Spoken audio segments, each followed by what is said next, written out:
साथियों, आज हमारे साथ बातचीत करने के लिए हैं राजकीय वरिष्ठ माध्यमिक विद्यालय के माननीय प्रधानाचार्य श्री ललित कुमार जी।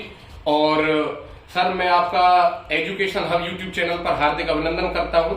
और हम जानना चाहेंगे कि किस तरह से आप ग्रामीण क्षेत्र में, मैंने देखा है आपका विद्यालय एक अलग पहचान बनाए हुए है, चाहे वो शिक्षा की बात हो, सांस्कृतिक गतिविधियों की बात हो, चाहे खेलकूद गतिविधियों की बात हो। और जब हम सर्वांगीण विकास की बात करते हैं तो आपका विद्यालय कहीं ना कहीं पूरे जिले में एक अच्छी पोजीशन पर आता है।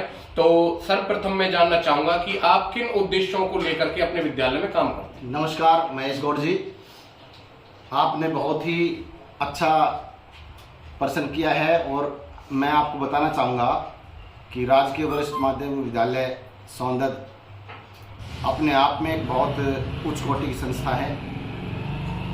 मुझे यहाँ आए हुए लगभग 8 महीने हुए हैं, तो मैंने देखा यहाँ के विद्यार्थियों में और अध्यापकों में, प्राध्यापकों में बहुत ही उत्साह, उमंग, ऊर्जा और शैक्षणिक गुणवत्ता से परिपूर्ण।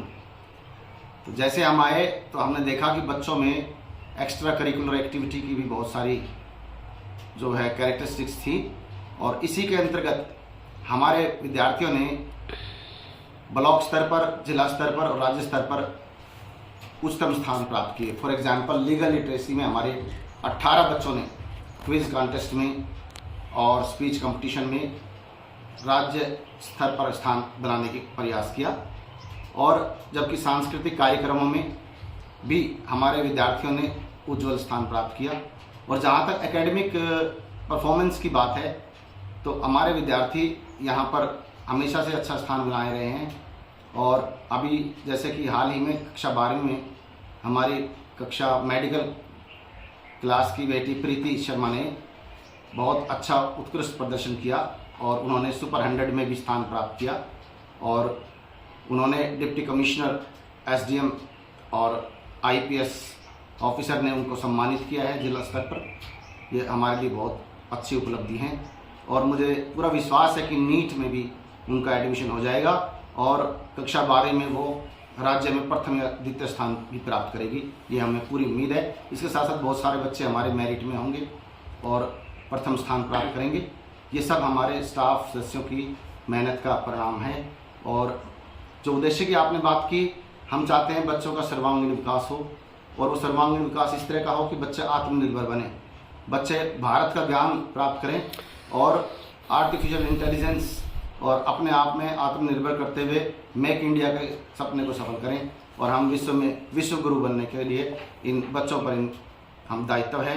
और ये बच्चे हमारे जो है अगर गुणवत्तापूर्ण शिक्षा प्राप्त करेंगे तो अवश्य हम विश्व गुरु का स्थान प्राप्त करेंगे। नए सत्र के लिए सर आपकी क्या कार्य योजना है? जैसा नया सत्र प्रारंभ हुआ है तो उसके लिए आपने स्टाफ के साथ बैठ करके क्या प्लानिंग की है, उसके बारे में भी हम जानना चाहेंगे। स्टाफ में हमारे साथ सब ग्रुप्स में मीटिंग हुई है क्योंकि बोर्ड की ड्यूटी लगी हुई है। और सब ग्रुप्स में हमने सबसे पहले टाइम टेबल का डेवलपमेंट किया है और पहला पीरियड उसी का होगा जो इंचार्ज है वो पढ़ाने वाला विषय का होगा। और गणित, विज्ञान और अंग्रेजी जैसे विषयों को प्राथमिकता दी गई है। और मैं भी कक्षा में अधिगम शिक्षण प्रक्रिया को अपनाए हुए हूँ। जब भी मैंने एक पोएम कराई डस्ट ऑफ स्नो, उसमें बच्चों से इंटरेक्टिव टीचिंग लर्निंग की प्रविधि प्राप्त की है और बच्चों ने बड़े उत्साह से उसमें उमंग से हिस्सा लिया। और हमारे जो एनवायरनमेंट में जो TLM है उसी को उपयोग करते हुए और डिजिटल बोर्ड का उपयोग करते हुए, ICT का उपयोग करते हुए बच्चों ने बहुत अच्छा रिस्पॉन्स दिया है। और ऐसी हम प्रणाली लेंगे शिक्षण अधिगम की जिसमें बच्चे अपने ज्ञान को अपने जीवन से जोड़ेंगे और बहुत फ्लेक्सिबिलिटी रहेगी।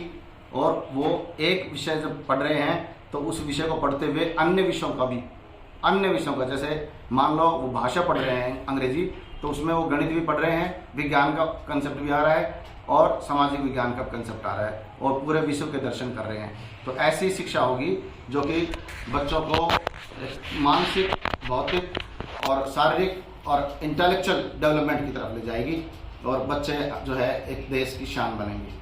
ठीक है सर, बहुत बहुत धन्यवाद, आपने जानकारी दी और फिर मिलेंगे आपसे। बहुत बहुत धन्यवाद। Thank you.